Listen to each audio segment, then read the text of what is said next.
بسم اللہ الرحمن الرحیم۔ اعوذ باللہ من الشیطان الرجیم، بسم اللہ الرحمن الرحیم، صلی اللہ علی رسولہ الکریم۔ السلام علیکم ورحمۃ اللہ وبرکاتہ۔ طلاب کرام عزیز، کیسے ہیں؟ امید کرتے ہیں کہ آپ خیر و عافیت سے ہوں گے۔ بدایت المعارف جزء 40 کا سبق نمبر 10 شروع کر رہے ہیں، جس میں عنوان قرار دیا گیا کتاب کی عبارت ثم مع ثبوت حاد المعرفت الفطریت سے لے کر ثم ان الفطرت تشبہ الغریزۃ تک۔ آج کے درس میں جو نکات بیان کیے جائیں گے وہ یہ ہیں۔ نمبر 1، معرفت فطری کے ثابت ہونے سے خدا کے بارے میں معرفت ثابت ہو جاتی ہے، یعنی جب ادلہ براہین اور انسان کا اپنے بارے میں علم حضوری رکھنے سے پتہ چل جاتا ہے کہ میرے پاس فطرت میں معرفت موجود ہے، تو یہ معرفت فطری کا نتیجہ خود معرفت خدا ہے۔ نمبر 2، شیخ شاہ آبادی کا نظریہ معرفت کے فطری کے بارے میں ہے، اس نظریے کی تفصیل بیان کی جائے گی۔ نمبر 3، معرفت فطری احادیث کی روشنی میں کچھ حدیث ہیں جو معرفت فطری کی جانب اشارہ کر رہی ہیں۔ آئیے عبارت کو دیکھتے ہیں۔ طلاب کرام غور فرمائیے گا، یہ تسلسل ہے گزشتہ درس کا ہی، جو کہ وجود خدا کے بارے میں براہین عقلی کا سلسلہ چل رہا تھا۔ ان میں سے پہلا برہان فطرت ہے، اسی کا تسلسل ہے۔ ثم اس کے بعد ثبوت حاد المعرفت الفطریت، جب ثابت ہو جاتی ہے یہ فطری معرفت جیسا کہ ثابت کر کے آئے ہیں، تو حصلت المعرفت بالواجب المتعال، تو خداوند متعال کے بارے میں معرفت حاصل ہو جاتی ہے بدون کسی واسطے کے، بدون کسی مقدمات کے۔ لأن العلم عین الکشف ولا حاجت الی مقدمات اخرى، جو علم خود کشف وہ ہے، یعنی علم یعنی ذہن، دل، دماغ سے پردوں کا ہٹ جانا، حجاب کا ہٹ جانا ہے۔ جب ہٹ گئے ہیں پردے، انسان ایسے غیر معمولی حالات میں آ گیا ہے کہ دنیا کے تمام وسائط اور وسائل اس کے لیے کام نہیں کر رہے، پھر بھی اس کے اندر امید جاگ رہی ہے، محبت جاگ رہی ہے۔ یہ امید کا جاگنا اس کی فطرت میں، اس محبت کا ہونا اس کی فطرت میں، یہ گواہ ہے کہ ایسی ذات موجود ہے جس کے بارے میں یہ امید جاگ رہی ہے، اور وہی خداوند متعال ہے۔ اور یہاں پہ ایک دوسرے مقدمات کو ذم کرنے کی بھی ضرورت نہیں ہے خدا کے بارے میں معرفت کو ثابت کرنے کے لیے۔ کما ذهب الیہ شیخ و مشائخنا شاہ آبادی، جیسا کہ اس بات کی جانب یعنی مقدمات اخرى ضمیمہ کیے ہیں کہ ہو سکتے ہیں، اس کی جانب گئے ہیں ہمارے استادوں کے استاد شیخ شاہ آبادی، یعنی وہ کہتے ہیں کہ برہان فطرت تب خدا کے وجود کو ثابت کر سکتا ہے جب کچھ مقدمات کا ضمیمہ کیا جائے، خالی فقط معرفت فطری خدا کو ثابت نہیں کر رہی۔ وہ یوں فرماتا ہے، ایسا قال ہے شیخ شاہ آبادی فرماتے ہیں بأن العشق من الصفات الاضافیت، عشق محبت شدیدہ صفات اضافیہ میں سے ہے۔ طلاب کرام، صفات اضافیہ یعنی وہ صفات جو نسبی صفات ہیں، یعنی جن میں دو طرف کا ہونا ضروری ہے۔ عشق یعنی عاشق اور معشوق کا، یہ عشق یقتضی معشوقا، چونکہ ذو اضافہ ہے۔ جیسا کہ دیکھتے ہیں کہ دو چیزیں، جیسے چھت ہے، فوق کے تصور کرنے سے تحت کا تصور آ جاتا ہے، خلف و امام آگے پیچھے، باپ و بیٹا، اس طریقے سے یہ جو ہیں مقولے اضافیہ میں سے ہیں، یعنی ایک کا تصور کرنے سے دوسرے کا تصور آ جاتا ہے، ایک کا تصور دوسرے پر موقوف ہے۔ عشق فرماتے ہیں محبت شدید طاقت اگر معشوق ہے، چونکہ انسان کے اندر میں محبت شدیدہ پائی جاتی ہے، محبت کمال کے ساتھ ہوتی ہے۔ کما کنت عالم عاشق بالفعل، بس اگر آپ بالفعل عاشق ہیں کسی چیز کے بارے میں تو فلتحکم، اب وہ لگائیں کہ بوجود معشوق الفطرت فی دار التحقق ہے۔ جب آپ بالفعل فطرتی طور پہ عاشق ہیں تو معشوق کا ہونا بھی دار تحقق یعنی خارج و واقع و نفس امر میں ہونا ضروری ہے، چونکہ فطری تقاضے جتنے بھی ہیں ان کا جواب باہر میں موجود ہے۔ لہٰذا اس معشوق کا ہونا ضروری ہے، اور معشوق انسان کا بطور کامل وہی ہو سکتا ہے اس فطری تقاضے کے لیے جس میں محدودیت نہ ہو، جس میں نقص نہ ہو، جس میں عیب نہ ہو۔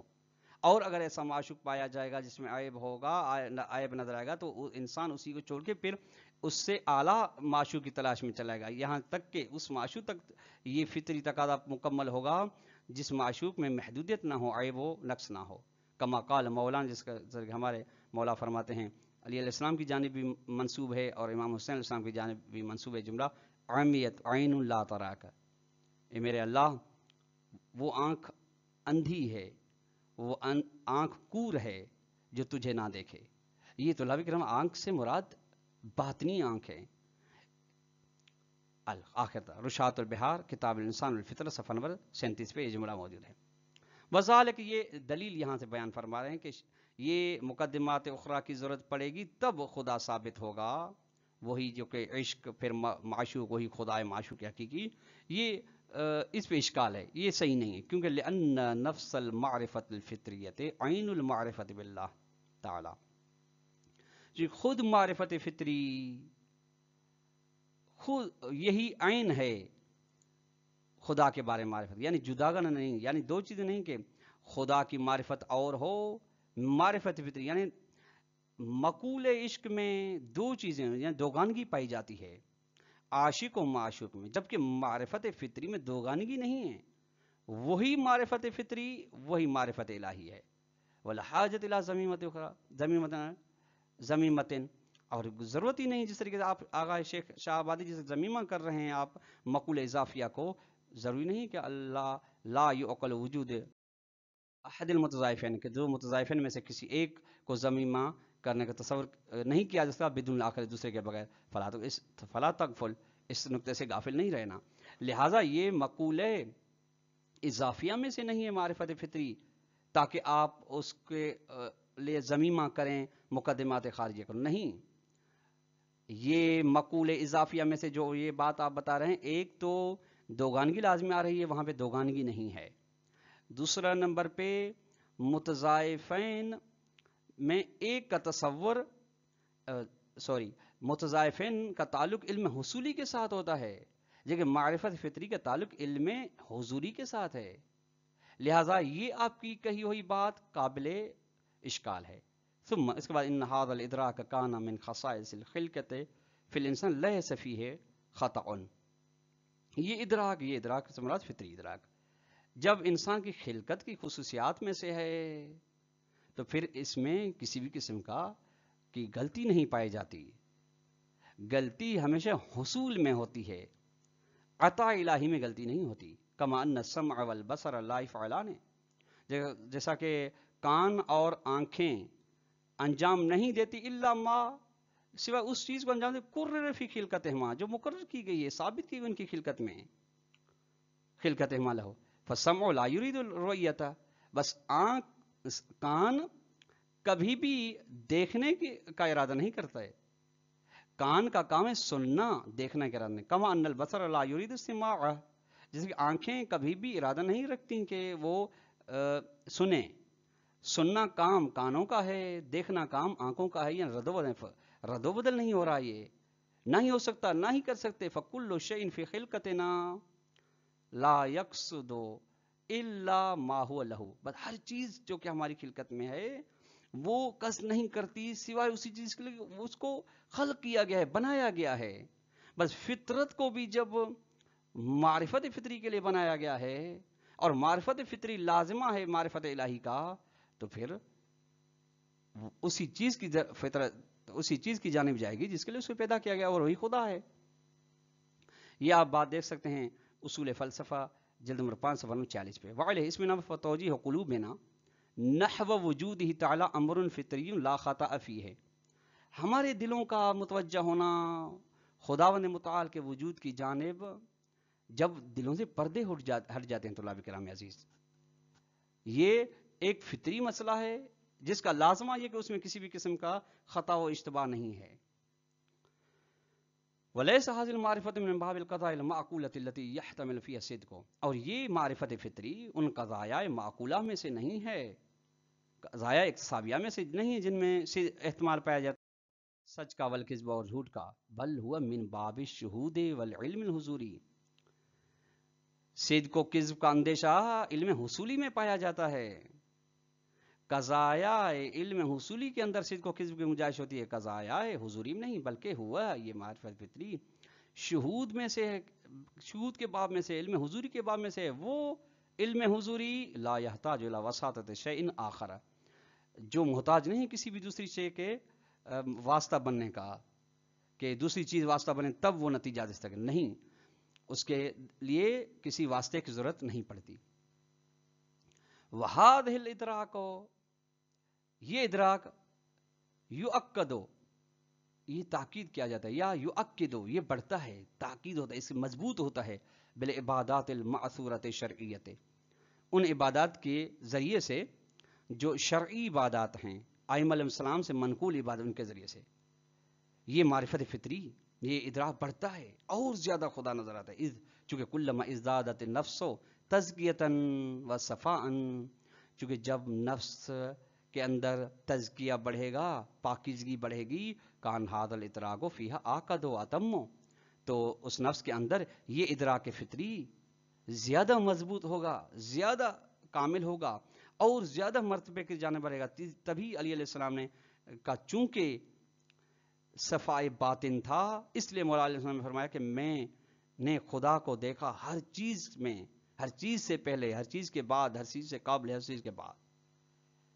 وَكُلَّمَا ازْدَادَتْ النَّفْسُ فِسْقًا وَفُجُورًا، ہاں، اور اگر نفس انسانی کے اندر، قلب انسانی کے اندر فسق و فجور بڑھتا ہے،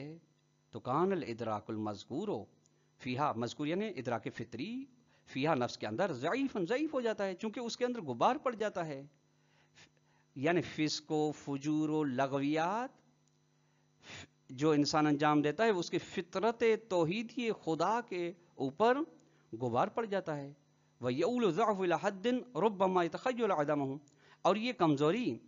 یہ ادراک کی کمزوری اتنی حد تک بڑھ جاتی ہے کہ وہ شخص گمان کرتا ہے کہ وہ ادراک ہے ہی نہیں، ادراک فطری موجود ہی نہیں ہے، چونکہ اتنا اس کے اوپر پردہ آ جاتا ہے، اتنا اس کے اوپر غبار آ جاتا ہے، تو وہ خیال کرتا ہے کچھ بھی نہیں ہے اور بالکل خدا نظر نہیں آ رہا، وہ حتیٰ معرفت فطری کا انکار کر لیتا ہے۔ لیکن جب غیر معمولی حالات میں آ جاتے، یہ پردے تمام کے تمام ہٹ جاتے ہیں، تب وہ اپنی فطرت توحیدی سے درک کرتا ہے کہ کوئی ہے جس کے بارے میں محبت جاگ رہی ہے، جس کے بارے میں مومن جاگ رہی ہے۔ وَلِرُسُلِ سَہْمٌ وَافٍ فِي إِزْيَادِ هَذَا الْإِدْرَاكِ وَتَقْوِيتِهِ، اور انبیاء کرام، رسولان کرام الہی کے لیے بہت بڑا ایک حصہ ہے اس معرفت فطری کو بڑھانے میں اور مضبوط کرنے میں، کما اشار الیہ امیر المومنین علیہ السلام، جیسے کہ علیہ السلام نے اس بات کی جنرل نہج البلاغہ میں اشارہ فرمایا بقولی فبعث فیہم رسلہ، خداوند متعال نے اس امت میں اپنے رسولوں کو بھیجا، وواتر الیہم انبیاءہ، اور تسلسل کے ساتھ ان کے بجانب اپنے انبیاء کو بھیجا ہے خداوند متعال نے، تاکہ لیستعدوہم میثاق فطرتہ، تاکہ وہ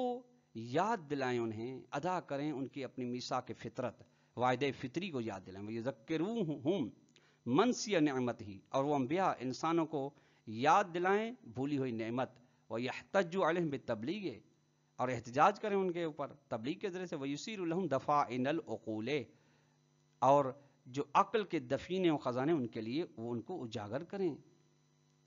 نہج البلاغہ خطبہ نمبر 1۔ وَكَيْفَ كَانَ، بالا جس طریقے سے فَهَذَا الْإِدْرَاكُ لَا يَخْتَصُّ بِزَمَانٍ دُونَ زَمَانٍ وَبِقَوْمٍ، یہ ادراک فطری ایسا نہیں کہ مخصوص ہو ایک زمانے کے ساتھ دوسرے کے ساتھ، ایک قوم کے ساتھ مخصوص دوسرے کے ساتھ ہو، ایک فرد کے ساتھ ہو دوسرے کے ساتھ، ایسا نہیں ہے، بلکہ ہر انسان بل ہوا، بلکہ یہ ادراک فطری موجود فی الانسان ہے، ہر انسان کے اندر پایا جاتا ہے، کسی بھی قوم و قبیلے و زمان و وقت میں وہ موجود ہو، من بدء حیاتنا اتی الی زماننا ھذا و بعدہ،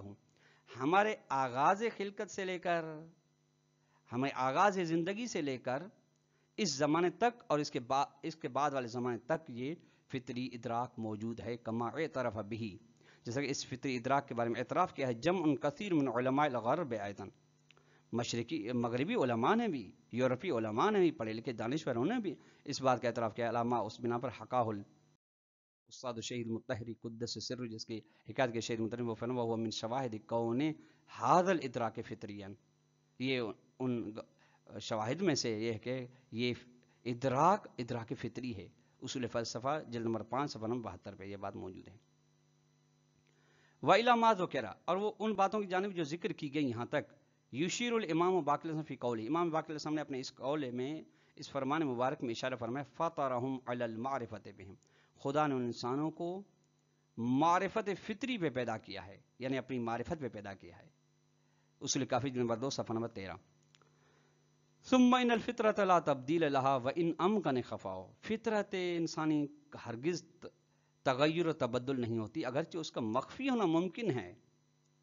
اب اسباب علل بیان کرتے ہیں کہ فطرت مخفی کیوں ہو جاتی، جس کی بنا پہ اس کے اندر معرفت فطری موجود نہیں رہتی، ہوتی ہے لیکن وہ نظر نہیں آتی. وہ یہ ہے خفا کی وجہ، بے سبب توجہ نفس الی الدنیا، چونکہ نفس انسانی متوجہ ہو جائے دنیا کی جانب، امور دنیا کی جانب، اپنے اندر جھانکتا نہیں. والامور المادیت، مادی چیزوں میں، قابل فنا چیزیں ان میں غرق ہو جاتا ہے، پوسٹوں، مقاموں، رتبوں، شکموں، زیر شکموں، والاشتغال بہا، اور مشغول ہو جاتا بہا امور مادی میں. ولعل قولہ تعالی، شاید یہ خدا کا قول، فاقم وجهک للدین حنیفا فطرۃ اللہ التی فطر الناس علیہا لا تبدیل لخلق اللہ ذلک دین القیم، آپ رخ کریں اپنا اس دین حنیف کی جانب جو کہ خدا کی فطرت ہے، جس پر خدا نے لوگوں کو خلق کیا ہے، اور خدا کی خلق میں کوئی تبدیلی نہیں، یہی دین مضبوط ہے. سورہ روم کی آیت نمبر 30 ہے. یہ قول خود یشیر الی ذلک، اس معرفت فطری کی جانب اشارہ کر رہا ہے. تو اللہ کرام، آج کا درس اپنے اختتام کو پہنچا. اگر خلاصے کے طور ہم سوال دینا چاہیں تو یہ سوال نمبر 1 یہ بنے گا کہ معرفت فطری جب حاصل ہو جاتی ہے تو اس کا لازمہ کیا ہے. نمبر 2، شیخ شاہ آبادی کا نظریہ اختصار کے ساتھ بیان کریں اور اس پر ایک اشکال بیان کریں. تیسرا اور آخری سوال یہ بنے گا کہ حدیث کی روشنی میں معرفت فطری کو بیان کریں. والسلام علیکم ورحمۃ اللہ وبرکاتہ.